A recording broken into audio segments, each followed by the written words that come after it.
Eh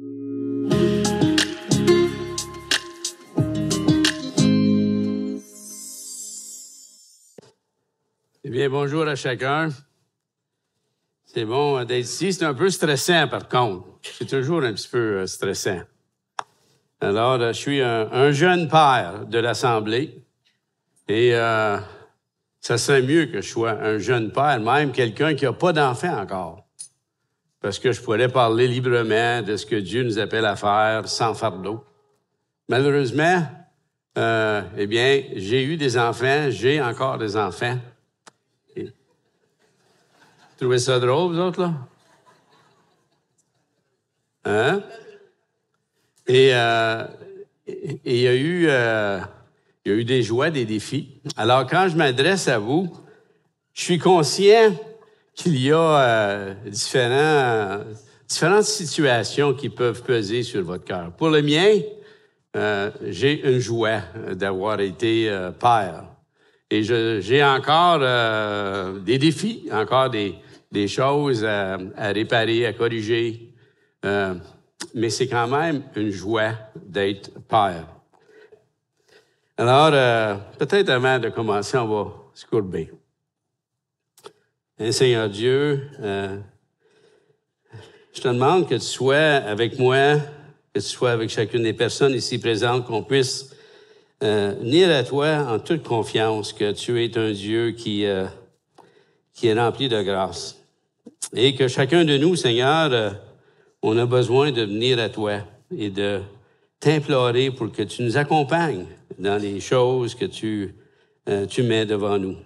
Soit avec, Seigneur, chacune des personnes ici présentes, ceux qui nous entendent. J'ai entendu tantôt que l'Église de Maniwaki est aussi à l'écoute. Alors, Seigneur, que ce soit un temps où on peut s'encourager par ta parole, s'encourager à persévérer, à regarder en avant. Alors, bénis ce temps qu'on va prendre pour, Seigneur, regarder ta parole ensemble. Amen. Alors, pendant que je préparais ça, je me suis, comme de raison, comme tous ceux qui amènent un enseignement, ils vont chercher certaines réflexions, certaines recherches. Et j'ai pensé que ce serait bon de commencer avec un sondage avec vous. Maintenant, c'est pas un sondage où vous levez votre main, où on compile les résultats. C'est vraiment un sondage pour vous amener à réfléchir sur le sujet, sur le thème qu'on va traiter ce matin. Donc, il y a 2 sondages et dans chacun des sondages, il va y avoir une question pour vous réchauffer. C'est-à-dire, c'est une question que tout le monde va être capable facilement de répondre et vous pouvez le garder pour vous.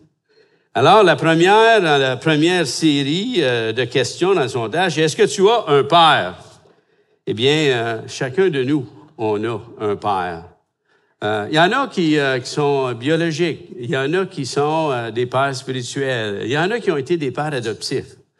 Mais même si notre père n'est plus présent dans ce monde, chacun de nous, on a un père, n'est-ce pas? Est-ce que tu as eu un père présent dans ta vie? Est-ce que tu gardes un souvenir principalement positif de la présence de votre père? Je sais déjà là, qu'Alexandre a dit qu'il y avait des moments stressants quand je lui parlais de ses notes d'école et que je lui demandais où il avait perdu les 5 points, parce qu'il y avait juste 95, tu sais. Est-ce que tu cherches à maintenir une relation avec ton père? S'il est encore en vie, comme de raison. On ne croit pas à prier les morts, n'est-ce pas? On a un seul médiateur. Et maintenant, la prochaine série de questions, c'est concernant les pères. Alors, es-tu un père? Alors ça, c'est facile, c'est pour vous réchauffer. Mais est-ce que tu avais des aspirations pour devenir père? Jeune homme, jeune époux. Est-ce que, dans ton cœur, tu avais un désir, une aspiration, un jour, je vais être père? Est-ce que ça te rend un peu ou beaucoup stressé, anxieux, au point, parfois, peut-être de ne pas t'engager si tu es un jeune homme et qui n'est pas marié encore, ou bien si tu es père, tu trouves les choses difficiles et tu penses, bien, découragé. Tu penses, l'idée te vient que, j'aimerais mieux abandonner. Est-ce que c'est là dans ta pensée? Est-ce que ton rôle de père est clair pour toi? Tu sais pourquoi tu es père. Tu as une bonne idée de ce que tu dois, ce que Dieu demande que tu fasses. Tu sais, est-ce que, comme père, tu es bien préparé ou bien équipé pour remplir la part que Dieu a fait, la part qui te revient? Et est-ce que tu te sens appuyé dans ton rôle de père? Alors, c'est des questions qui sont là, qui sont présentes. Et bien aujourd'hui, c'est la fête des pères. J'ai entendu une expression que j'ai même moi-même utilisée parfois, et c'était « j'ai pas le temps ». J'ai pas le temps pour faire ça. Et la vérité est que j'ai le temps pour faire les choses qui sont importantes pour moi. J'ai le temps pour faire les choses que je considère peut-être plaisantes. Pour agacer André, là, c'est peut-être le golf, le mardi, là. J'ai tout le temps pour ça.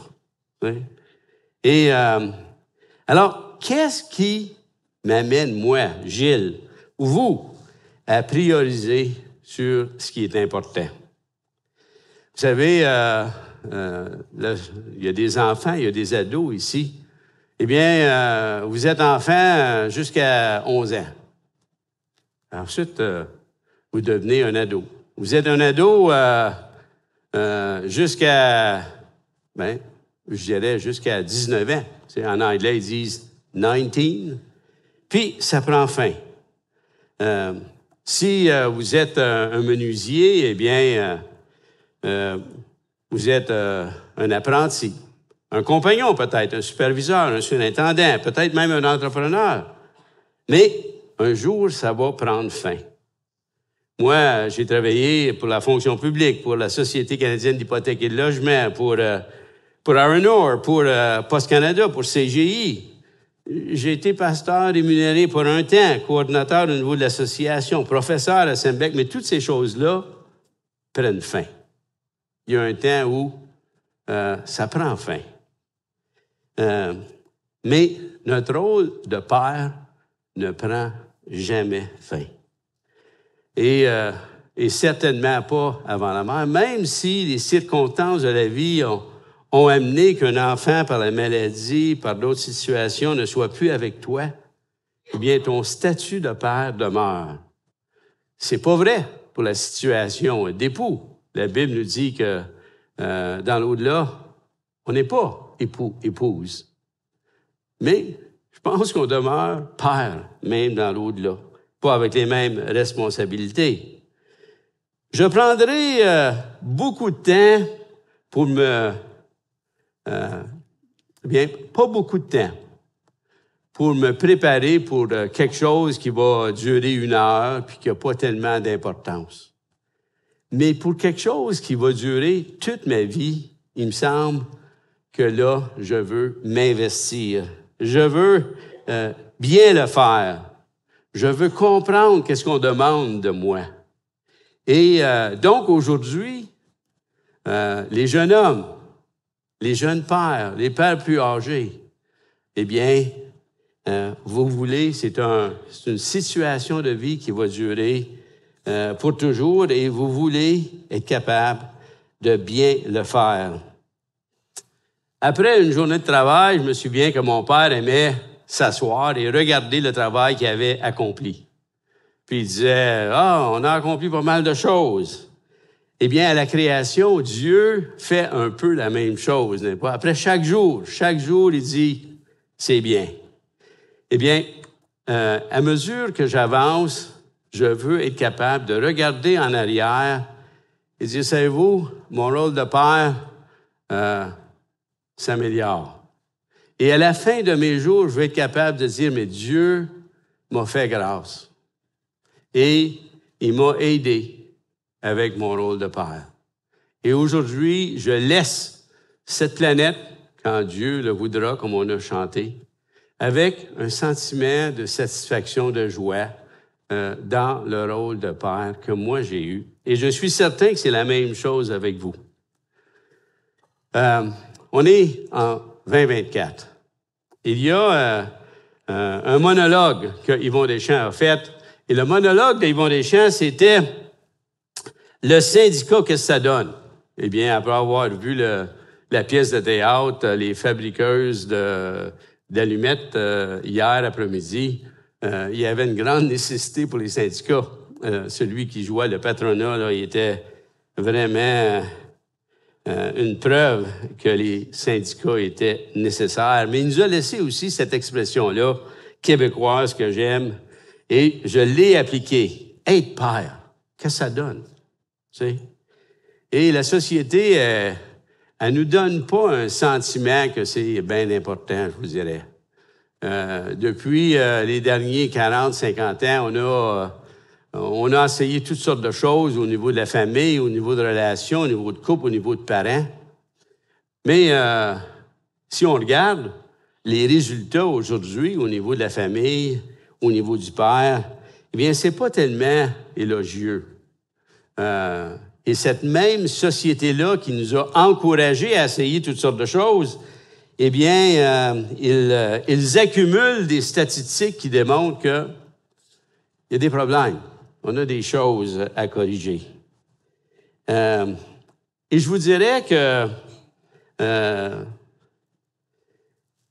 pour nous, on est à la fête des pères et il y a plusieurs hommes et peut-être plusieurs personnes ici qui se demandent, non, mais qu'est-ce que ça donne?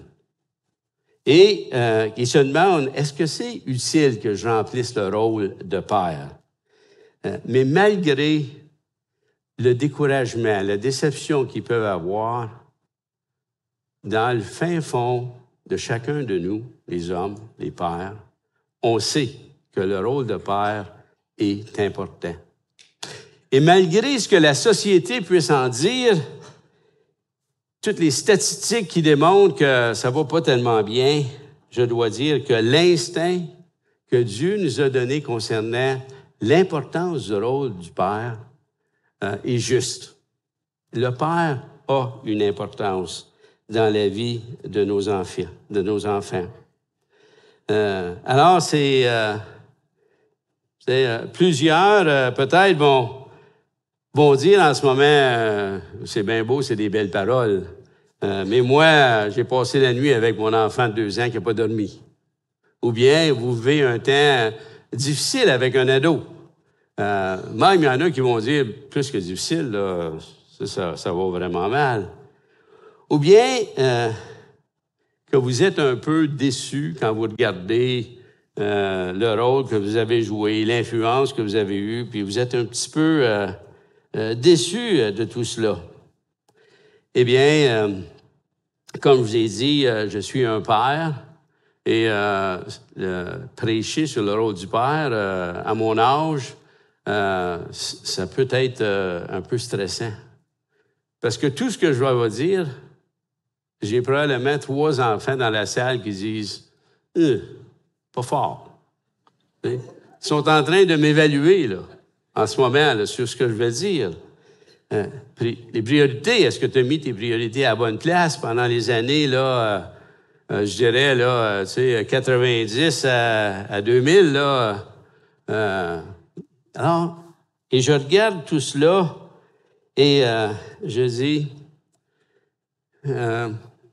c'est pas tout le temps des bonnes notes que j'aurais.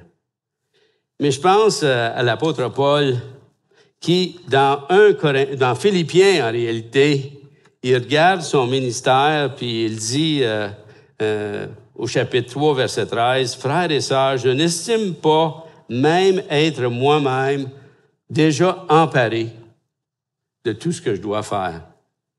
Mais je fais une chose, oubliant ce qui est derrière moi et me portant vers ce qui est devant. » Alors, ça m'est arrivé dans les dernières vingtaines d'années, il a fallu que je fasse ça.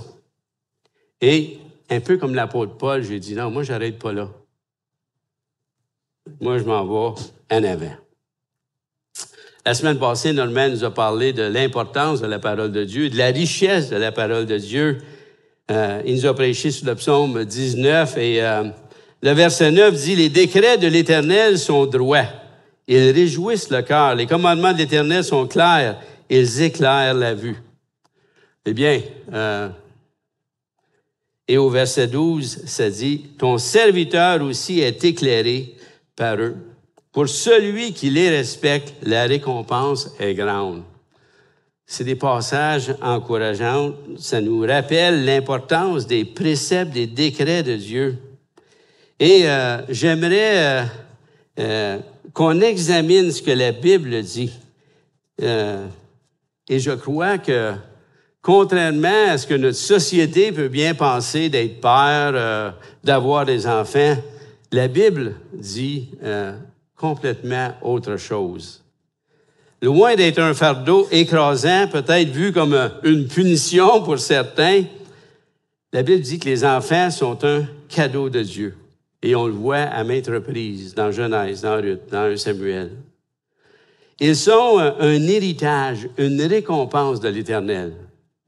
Et ceux qui ont lu un peu la Bible savent combien de femmes comme Sarah, Rebecca, étaient stériles, ne pouvaient pas avoir d'enfants et désiraient avoir un enfant. Et quand ils sont devenus enceintes, ont donné naissance à un enfant, ils étaient dans la joie. Pour eux, l'enfant était une récompense. C'était une bénédiction de la part de l'Éternel. Et à maintes reprises, on nous dit que le fils, la fille sont une bénédiction de la part de l'Éternel. C'est une source de grande joie. C'est une grâce de Dieu. Et le rôle du père, eh bien, il est important et je crois qu'il est distinct dans la vie d'un enfant aussi. Je crois que la Bible nous enseigne cela. Maintenant, je sais que c'est difficile. Je sais qu'il y a toutes sortes de situations qui peuvent exister. Par exemple, un enfant qui regarde puis dit bien mon père n'était pas là quand j'ai fait le sondage tantôt. Puis s'il était là, il était mieux de ne pas être là. Bien, dans tout cela, je peux vous dire que Dieu est toujours au courant de ce qui se passe dans nos vies, même dans nos vies, même dans les plus grandes épreuves. Et il y a des passages qui nous disent « Mets ta confiance en moi ». Le psaume 84, là, tu sais, vous les voyez probablement à l'écran. « Heureux ceux qui placent en toi leur appui. Ils trouvent dans leur cœur des chemins tout tracés. » Mais des chemins tout tracés, ça parle que Dieu a déjà préparé tout le déroulement de notre vie. C'est difficile à comprendre, mais c'est réconfortant. Dieu est souverain. Dieu connaît tout. Dieu a créé le temps. Donc, quand il regarde la vie de Gilles, qu'il regarde votre vie, il regarde avant même que vous étiez né, après même que vous étiez né, et il avait des chemins déjà tracés. Dans Éphésiens 10, il mentionne qu'il a préparé d'avance des œuvres pour que nous, l'enfant de Dieu, on puisse les pratiquer. Et le Proverbe 19, 21, il y a dans le cœur de l'homme beaucoup de projets. J'ai toutes sortes de pensées, toutes sortes de désirs. Mais c'est le plan de l'Éternel qui s'accomplit. Et dans Philippiens 1,6, un verset que j'aime me rappeler pour démontrer que je ne suis pas arrivé encore.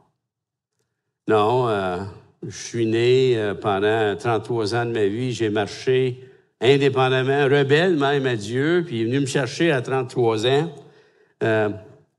Puis là, j'avais un paquet de problèmes, et il y en a encore un paquet. Mais Dieu, dans sa grâce, dans sa bonté, dans sa patience, il travaille avec moi, il travaille avec chacun de vous. Chaque père, il est en train de faire une œuvre parfaite. Alors, pour les 3 enfants qui sont ici, découragez-vous pas, un jour, juste avant mon décès, je vais être un meilleur père que je suis maintenant. Mais mon désir, c'est pas de rendre la tâche difficile pour Dieu, c'est de collaborer avec lui. Alors, le père, une personne importante dans la vie des enfants, les recherches montrent que les pères qui jouent un rôle actif dans la vie de leur enfant contribuent positivement à leur développement.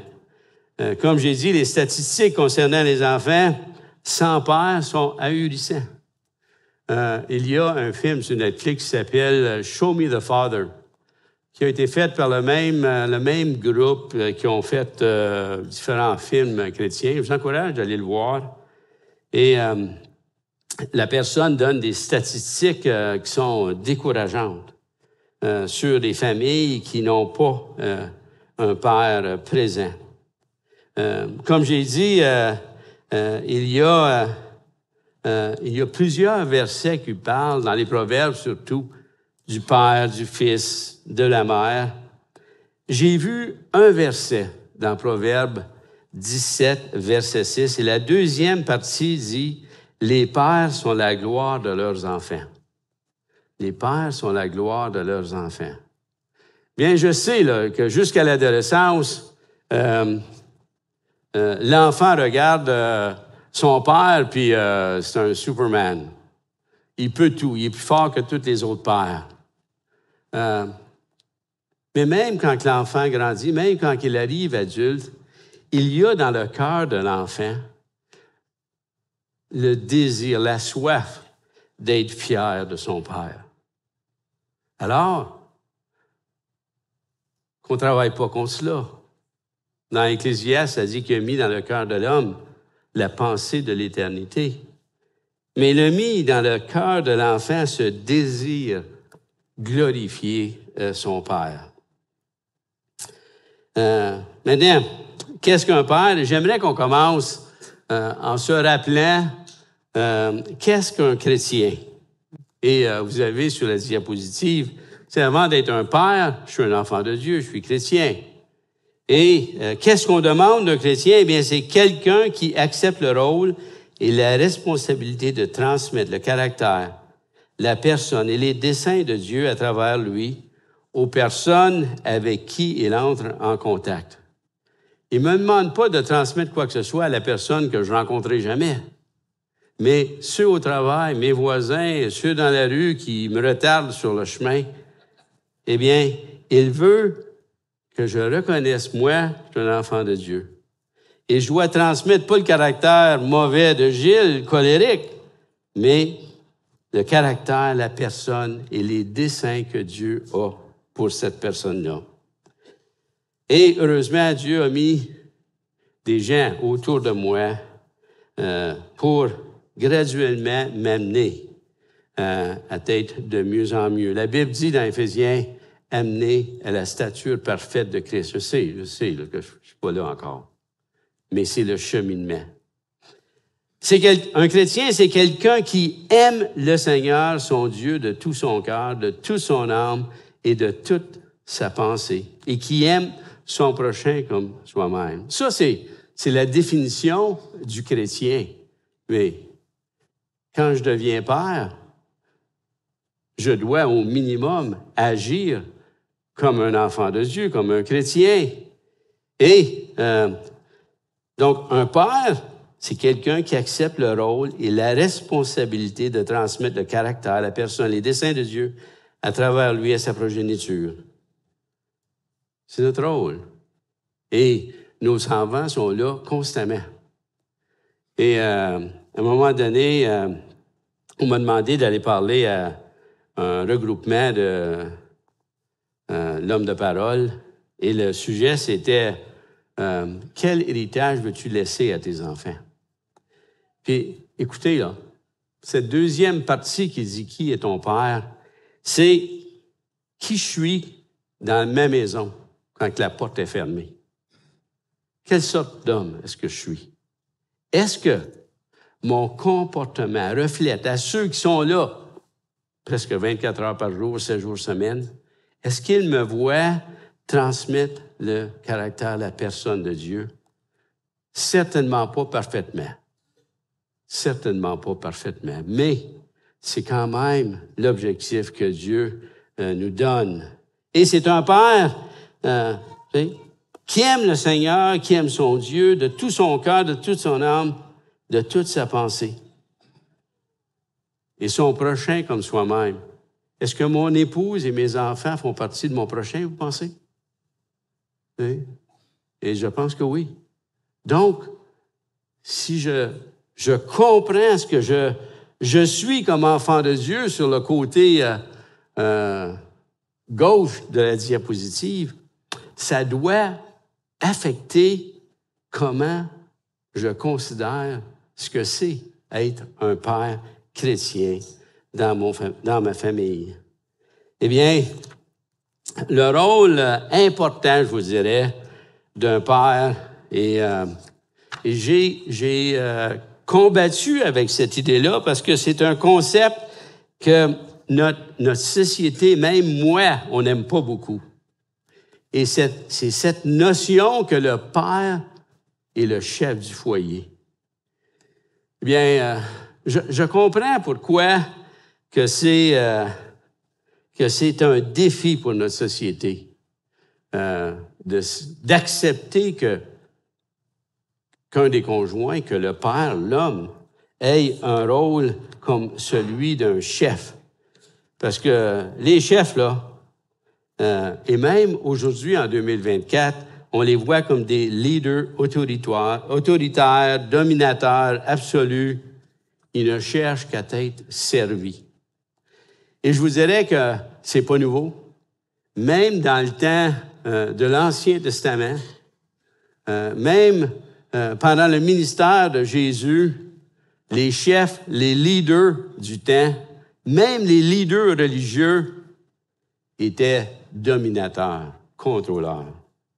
Combien de fois dans les livres de l'Ancien Testament, on reproche aux dirigeants religieux d'abuser du peuple? Combien de fois?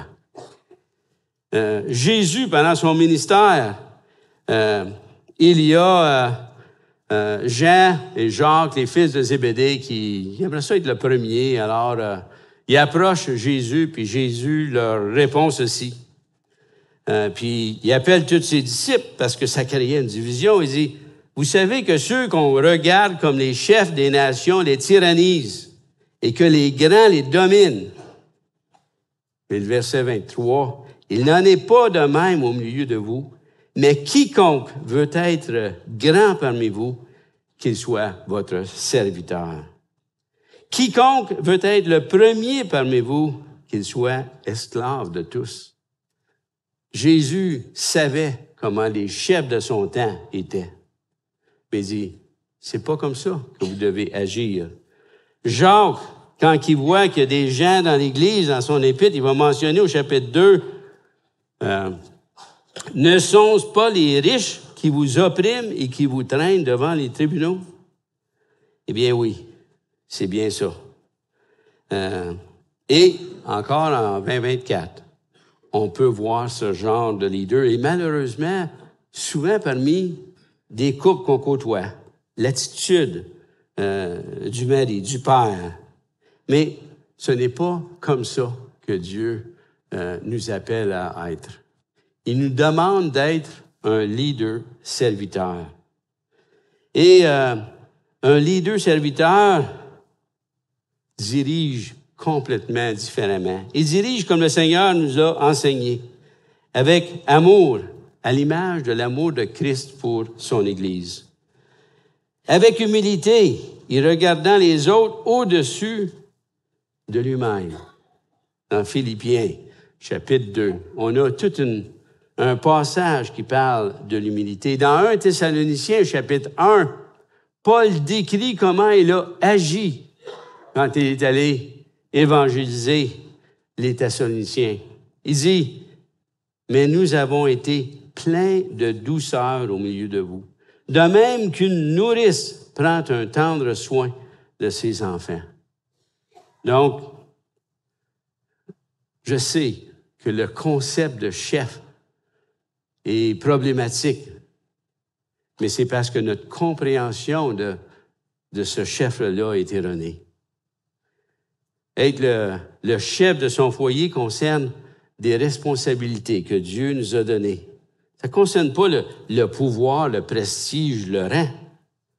Ça concerne le sacrifice, pas l'égoïsme. Christ a donné sa vie pour son Église. Donc, ça doit être un comportement sacrificiel, prêt à nier certaines choses qu'on aimerait pour le bien de son foyer. Et ça concerne le devoir, pas la domination. Alors, il doit diriger de cette façon-là.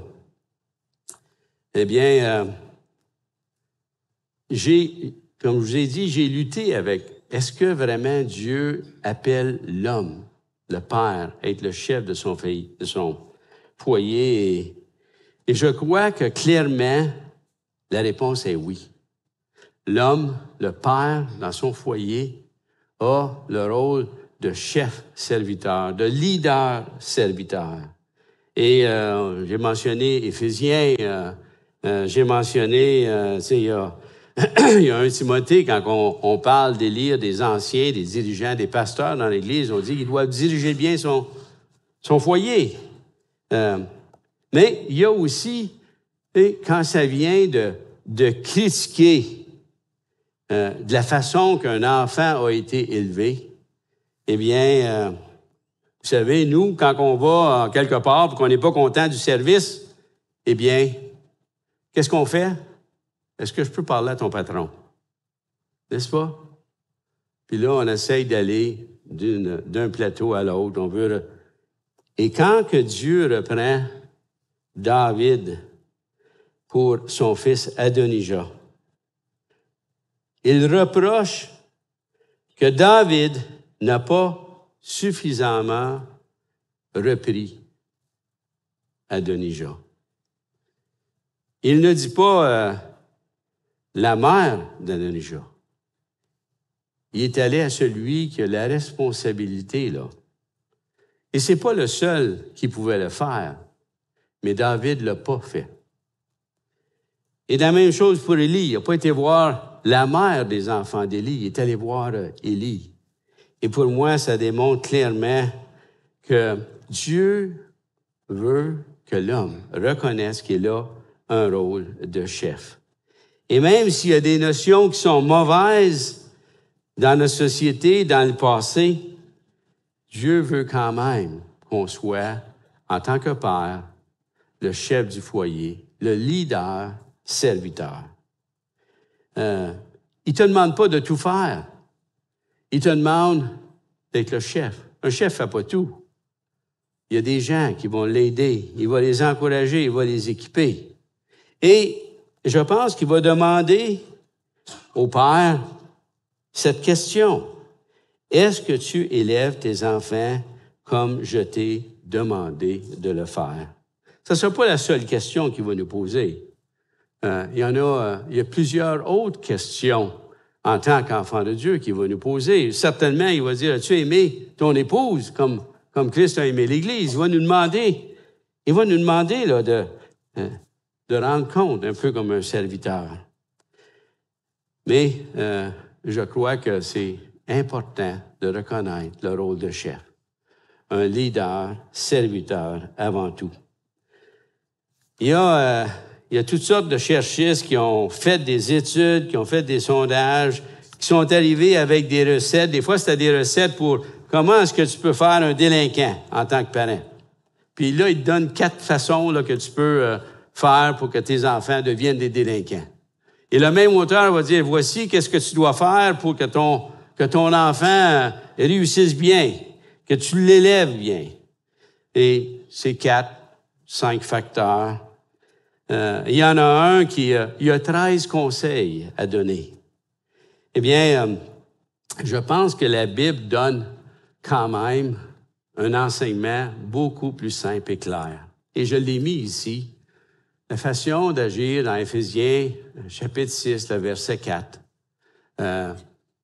Et ça concerne essentiellement 3 éléments. Je n'irai pas dans les éléments parce que je veux vous lire une histoire à la fin, mais certainement, n'héritez pas en les corrigeant, en les instruisant. Et la plupart des versets ne disent pas que c'est le rôle du père, mais le rôle des parents de faire cela. Mais, en tant que chef, le père doit s'assurer qu'il doit le faire. J'aimerais juste le côté « n'héritez pas ». C'est important d'examiner qu'est-ce que je fais qui peut hériter mon enfant.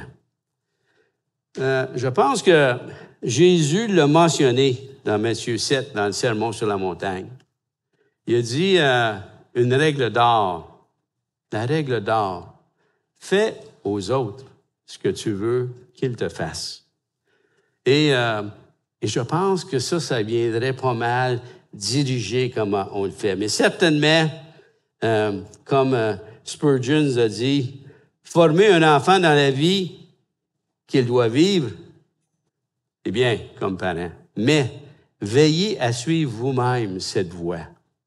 Et s'il y a quelque chose qui va hériter l'enfant, c'est de voir que les parents leur demandent de faire quelque chose que le père ne font pas. Maintenant, ce n'est pas facile. Et je vais vous lire une petite histoire.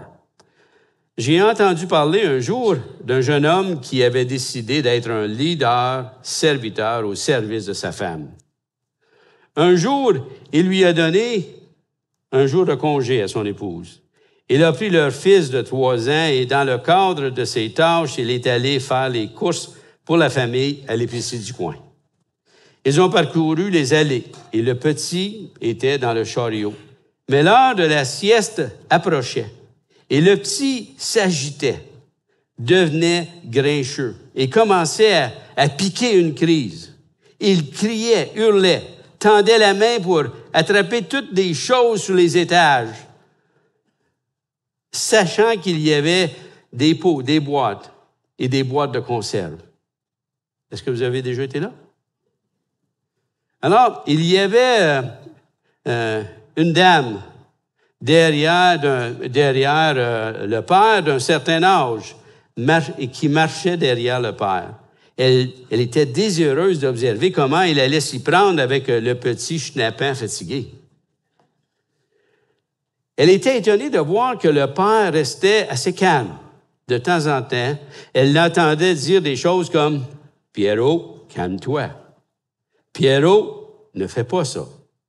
Ne perds pas le contrôle. Calme-toi, Pierrot. Tout va bien se passer. Ne fais pas ça, Pierrot. Si tu le fais, quelqu'un va être blessé. Encore un peu de temps, Pierrot. Tiens bon, mon pote. » Et le monologue se poursuivit, tandis que les crises et la colère de l'enfant s'aggravaient. Finalement, le père et le fils arrivent à la caisse, juste devant la dame qui était derrière eux, par avant. Debout dans la file d'attente, elle tapa sur l'épaule du père et lui dit en souriant, « Tu sais, je veux juste te dire que je t'ai observé. Et je vois bien que la situation était difficile. Je veux juste vous dire à quel point j'apprécie la façon dont vous avez géré le petit Pierrot. » Les yeux du père se sont agrandis. Il a secoué la tête et fini par dire, « Madame, je suis Pierrot. » C'est pas facile d'être un serviteur, n'est-ce pas? Mais Dieu nous demande de l'être et va nous accompagner. En passant, vous pensiez peut-être que c'était Daniel Langlois, le père, là, hein? Parce qu'on a un Pierrot ici, là, mais non, c'est pas une histoire que Daniel... Maintenant, tous les efforts, toute l'obéissance que vous allez prendre en tant que chef, en tant que père consciencieux, qui désire obéir au modèle que Dieu nous a laissé, le résultat ne vous appartient pas. L'enfant grandit, prend ses décisions et il est responsable. Notre rôle, c'est d'accomplir, d'être fidèle à ce que Dieu me demande comme père. Yogi Berra est un homme qui a joué au baseball et il était connu pour toutes sortes de citations. Puis il y en a une qu'il avait faite quand il perdait. Il était rendu, je pense, à une partie de perdre la série. Et on lui avait dit, « Coudonc, Yogi, penses-tu que vous allez perdre la série? » Il dit quelque chose de très, très profond. Il dit, « C'est pas fini tant que ce n'est pas fini. » Alors, quand on élève nos enfants, il faut que je me rappelle que moi, je suis venu au Seigneur, j'avais 33 ans. Il faut que je me rappelle que j'ai été rebelle. Il faut que je me rappelle que Dieu travaille dans ma vie et il travaille dans la vie de mes enfants. Demandez aux musiciens, à Luigi et à Miel de venir. Et j'ai un dernier partage que j'ai pensé mentionner ce matin quand j'ai lu un article dans Desiring God sur un père, l'héritage d'un père dans sa faiblesse. Et ça m'a fait penser à mon frère Guy, qui plusieurs peut-être le connaissez.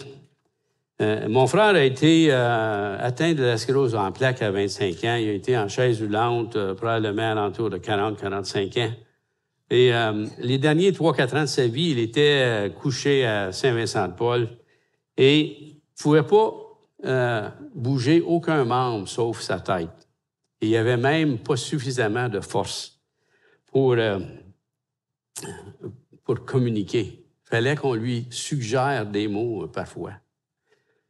Mais malgré que mon frère était faible, malade, il a laissé quand même tout un héritage à ses enfants.